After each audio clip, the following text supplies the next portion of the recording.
Hey there, it's me Eden. Welcome to my channel. If you're new to the channel, then please consider subscribing and please support my work, and buy me a coffee worth $1 only. Support link in the comment, thanks. Several times during the afternoon, I checked with Barbara to see if she had made contact with the manufacturer yet. She said that each time that she had called, she had only received the pre-recorded message about being closed for the holiday. At 5 o'clock she stopped trying to reach them. She told me that tomorrow she would call several distributors if the manufacturer still failed to answer their phone. At 5:30 the company had started to leave for the evening, when Debbie asked me to help her move something. I followed her down the corridor and into the darkness of the property room. Flipping on the light switch illuminated two small wattage bare bulbs, which hung from the very high ceiling. The door closed automatically as we entered. There was some kind of spring closure on the heavy steel door, which was required by fire code regulations. The room contained several rows of wooden shelving racks loaded with props and small pieces of scenery. Debbie led the way down one of the rows, and I followed close behind her. Suddenly she stopped and spun around. She grabbed me and started to kiss me passionately. At first I was startled and resisted. But then I relaxed and began to enjoy her attention. She ran her hands up and down my body as we kissed. I felt my own passions rising as we kissed. After a couple of minutes she pulled back and said, "Oh Crystal, you make me so hot." I had trouble holding myself back all day. I wanted to rip your clothes off. I don't know why I want you so badly, but I do. She began to smother me with kisses once again. In a couple of minutes, we would have been down on the floor, if not for the sounds coming from the hallway. We stopped kissing and quickly composed ourselves. As the door to the property room opened, we walked to the entrance and passed the cast members who were carrying some props in. I was glad that the light was so dim in the room. I knew that my makeup was a mess. I got to my purse and made it to the ladies' room without encountering anyone. Debbie was in there already repairing her own makeup. She smiled sheepishly at me as I entered. She said, "I guess that we'll have to find a better place next time. Can you come out on Friday night?" "Yes, as long as I'm home by midnight."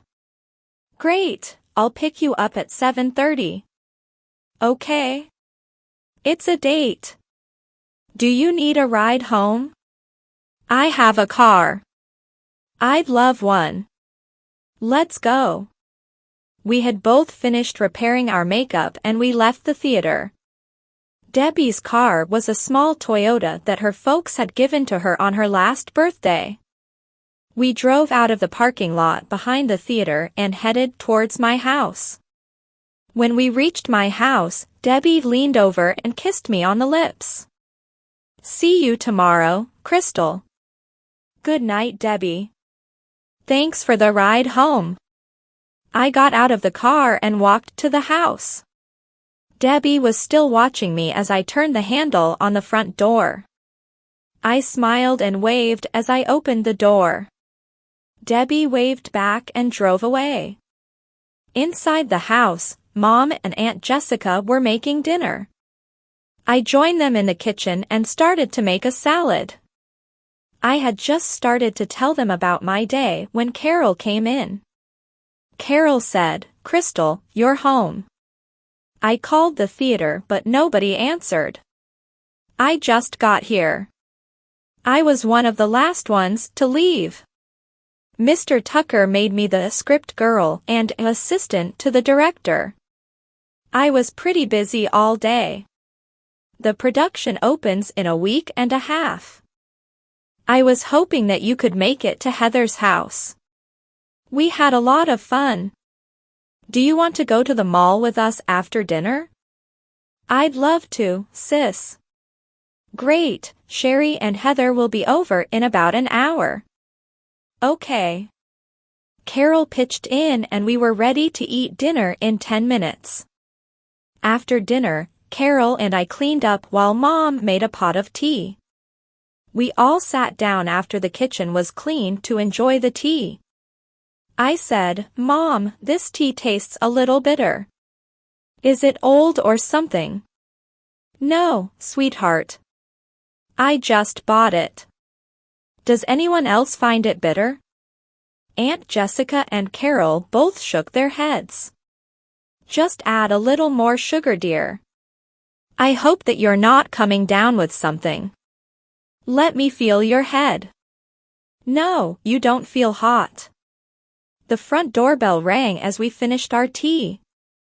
Carol hurried to open the door for Sherry and Heather. I hurried to the powder room to wash my hands and check my makeup and hair. Satisfied with my appearance, I took my purse and went to the living room.